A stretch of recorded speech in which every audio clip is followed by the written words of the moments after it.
হলো যে বাংলাদেশ সহ বিশ্বের 200 কোটি মুসলমানের রক্তে তাদের দিলে রক্তকরণ হচ্ছে যে আমরা সবাই গাজায় যেতে চাই, ইহুদি থেকে গাজাবাসীকে মুক্ত করতে চাই।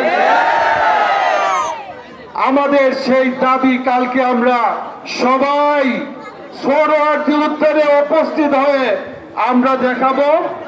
ইসরায়েলি পণ্য বর্জন করব।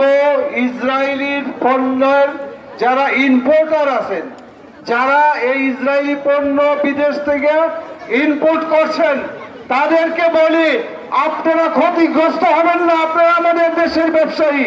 সুতরাং আপনারা ইসরায়েলি পণ্য, আমেরিকার পণ্য আপনারা ইম্পোর্ট করবেন না। যদি করেন পাবলিক বর্জন করবে, আপনারা ক্ষতিগ্রস্ত হবেন। সুতরাং আগামীকালের সেই সমাবেশ এটা সফল করার জন্য উদাত্ত আহ্বান জানিয়ে আমার বক্তব্য শেষ করছি।